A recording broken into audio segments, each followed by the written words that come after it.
Hi. I thought I'd start with just a quick question. How much of a difference do you think you as individuals can really make to the world? And I ask that because I think if we did a straw poll of the room, most of the people in here, if not everybody, would say they've got some sort of inner feeling that they want to do something, they want to make a difference, they want to have an impact on other people's lives. And it's becoming something that more and more people are really turning on to, and it's becoming important to them. But with that seems to come this feeling of self-doubt that's out there, that, this isn't something I can do, or I'm not the right person for this, or, this is something that I need to scale down my ambition a bit and just focus on something that I can achieve. And I don't have some sort of clever solution to that or some hidden expertise that can solve that. All I want to really do is just share a story with you that I was lucky to be a part of about how a handful of regular people, people like the people sat in the room today, managed to do something on a global scale to make a difference to a lot of people in the face of quite a bit of adversity. So to get started, I need to take you back, way back to the start of the 2012 Olympic Games. And there's normally one of two ways to remind people of this. We've either got the opening ceremony, which is fully amazing, with, and I can't believe this is a real sentence, but with the Queen skydiving out of a helicopter with James Bond. Or on the other hand, you've got the frustration with corporate sponsors not turning up, empty seats, a ticketing website that just didn't work, and the frustration of sitting there, refreshing your browser repeatedly, trying to find tickets to an event that you wanted to go to. And like all good ideas, that frustration led to me basically sitting there thinking, right, I'm not going to sit here doing this. It's going to be easier to build a program that watches this website and tells me when something comes on there that I can get. And again, good ideas tend to lead to other good ideas. And it worked so well, we decided, right, instead of just keeping this for us, let's plug this into Twitter and build a kind of stream so that people who are trying to get tickets have got somewhere they can go and save them from the pain of sitting there just hoping against hope to get a ticket. And this is what it became. The rather unimaginatively titled 2012 Ticket Alert, it does what it says.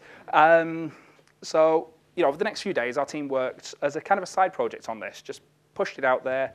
People were looking for tickets. We'd let them know this existed, try and help them. And we started to get a little bit of media attention. The Milton Keynes Citizen picked it up, BBC London picked it up, BBC Three Counties picked it up. And we started to get a lot of traction. 6,000 followers by the end of 3 days, which for those of you in social media, to go from a standing start to 6,000 followers in 72 hours, it's quite cool. And that was the vibe we had. We're doing something, it's quite cool, people are interested, the media like it really gets them interested.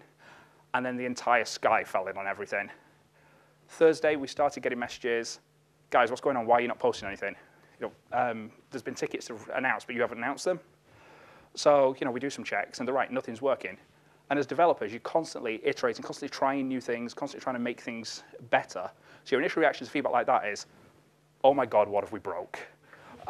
So we're starting to roll back code, starting to look at what's gone on. And after a few hours of panic and colorful conversations, we came to the conclusion that, look, this wasn't something we'd done. There was something out there that was stopping us getting the information we needed.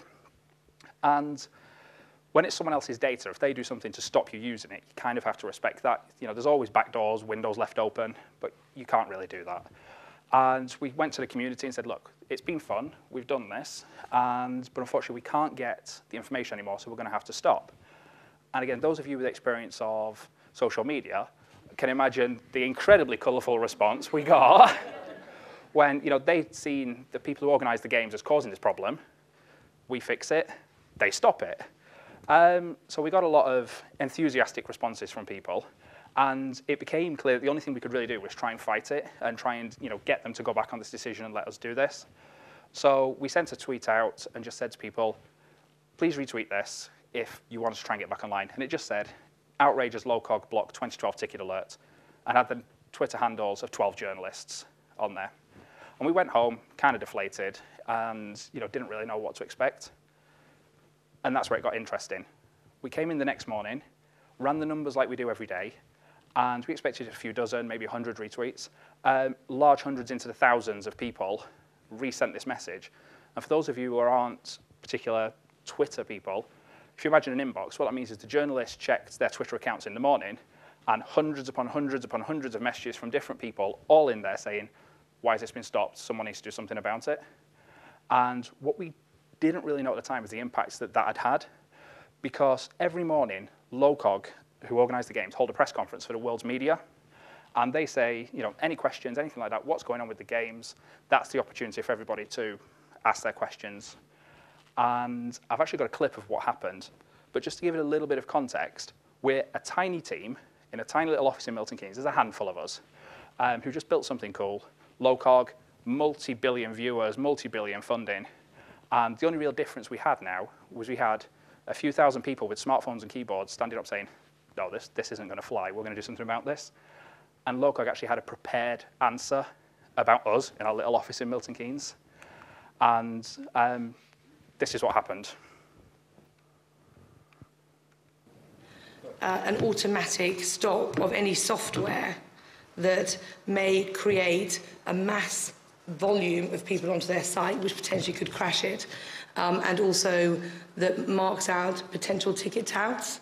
So we phoned them this morning and said, could they relook at this as an IP address, because it seems to be a service that is helping the public. They're having a look at it, and hopefully they can, whatever they need to technically do to override whatever the program is that stopped it. Isn't that insane? From this little office in Milton Keynes that happened. And it really does just show the power of social media, and that we've got this voice now to be able to stand up for what we believe, no matter who the company is or what's out there. And as you can probably imagine, the media went absolutely ballistic. We were doing interviews, the UK, America, Canada, all over Europe. There was a chat show in Australia talking about us. And I'll bring this back to earth. Tiny little office, handful of people, Milton Keynes. And as you can probably expect, the guys behind the Olympic website came back to us, and over the weekend said, right, come on, let's have a look at the code, and we'll get you whitelisted back on here. And to be fair to them, they were hugely gracious about it, and got us back online. And then for the rest of the Olympics, we became the de facto alert system that was never built into the site for everybody out there, and we helped hundreds, if not thousands, of people get tickets. And one of the most humbling things of all this are those messages from people saying, here's a photo of us at this event, we got to do this, and we got to do this because you guys did that. And these are people I've never met and will probably never ever meet. But to be able to do something and have that impact on people, it's huge, it's brilliant, it feels so good. And I know there's going to be people out there who like numbers, and that's okay, we've got a slide for that. So at the end of the Olympics, over 100,000 followers across all of our accounts, and they're genuine followers. That's after you've taken out all the bots and the spam and things like that. 2.5 million people reached. To put that in context, the Sun newspaper is the UK's most popular newspaper, has a circulation of 2.2 million. And as well, we raised a little bit of money for the Olympic Foundation. People were messaging us saying, thank you for getting us tickets, can we buy you a beer? Didn't quite kind of sit right to say, sure, mine's a Stella. So, we thought, let's channel it into this. And if people want to express their thanks, they can do. So, that went across into there. And the proudest moment in all of this is at the very end of the Olympics, the BBC did a social media Olympics of their own, where they picked out the individuals, the photographers, and the teams who'd had the biggest impact on the Olympics via social media. And the individual accounts, I think Tim Berners-Lee was the first for the tweet he sent during the opening ceremony. Bradley Wiggins and Samuel L. Jackson were their winners. On the team side, you had the entire Team GB social media effort, so everything that Team GB did across it. And then the silver medal from the BBC went to the handful of guys in the tiny little office in Milton Keynes.